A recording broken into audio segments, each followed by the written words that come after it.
It's gross, yeah.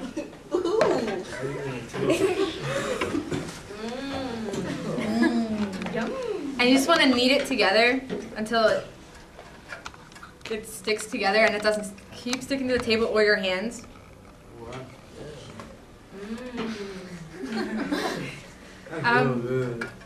This is the part that takes a long time.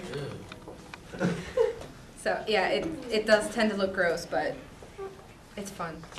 Again, little siblings, they love it.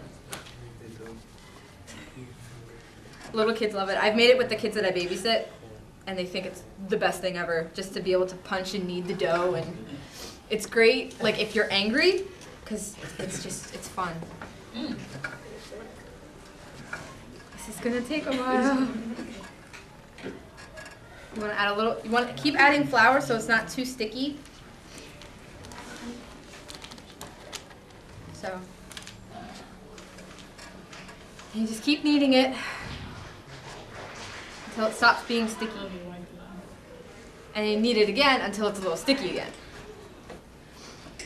It takes a long time, but while we're kneading the dough, I should probably say that this isn't technically the Alt family recipe. It's actually the Orlando family recipe, but you guys wouldn't know what I was talking about if I said Orlando. I do. I do. It's my mom's maiden name. My mom is half Sicilian. Her dad came over from Sicily, maybe 1940s, and his name was James Orlando. And this is their family recipe. And it's really quite delicious. And I make it every year for good luck with my mom.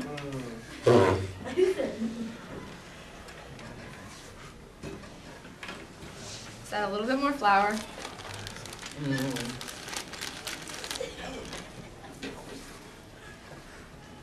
Because it is still a little sticky, and you don't want it to be too sticky, because that's not right. So, and soon you're left with a ball of dough that kind of looks like this. Oh my god! It's a big one. Alright, sorry.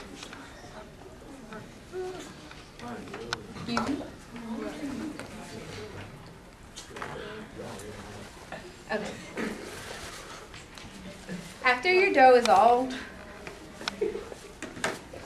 kneaded and not gross looking anymore, you want to let it sit for about a half an hour.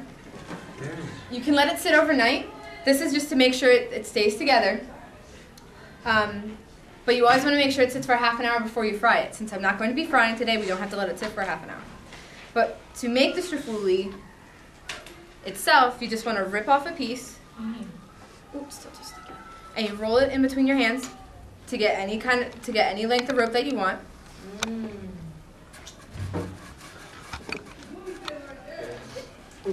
You want it to be about an inch thick.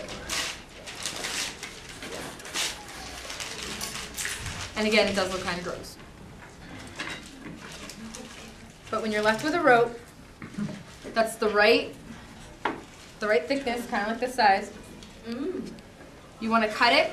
You can use your scraper. Your scraper can be used to actually pick everything up off of the table, but you also use it to cut. And you don't want the pieces to be too big. So if they're pieces like this size, you want to cut it in half to make it a little bit smaller. And because they do puff up a lot when they cook. And you just keep going until all of your dough is Struffoliified. And you just keep going. And then, but while your dough is sitting, you can actually heat up the pan. You pour a few inches of oil in your pan. You let it heat on about like a medium heat, and you just pretty much let the oil warm up. And when you're, you could do that while you're waiting for your Struffoli dough to sit. And after that, That's preparing the pan. This is finishing the dough. So you roll it into these logs, and then you cut it into 1 inch to ½ inch squares. ½ inch usually works a little bit better. And then you can cook it. So,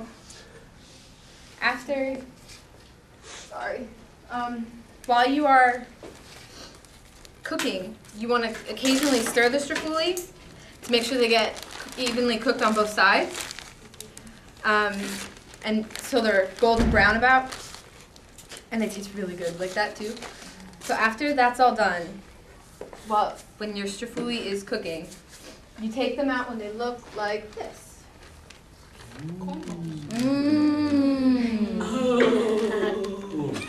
Popcorn.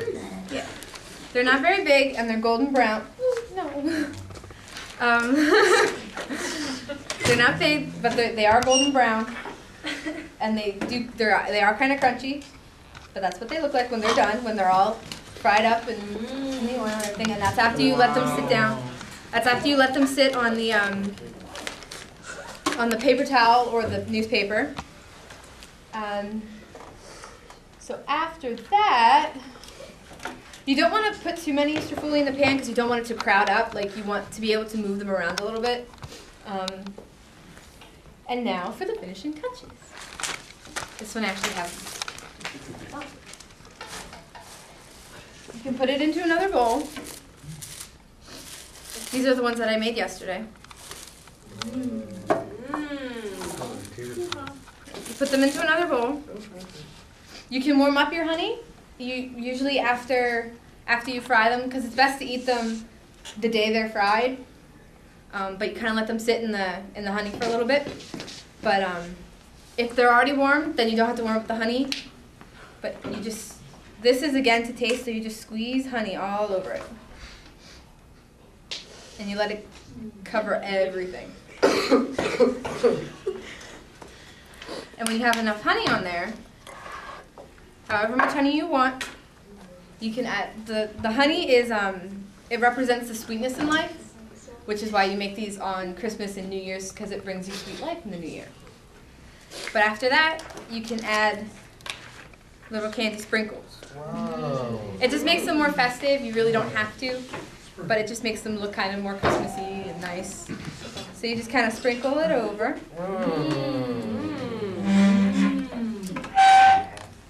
And the work is done.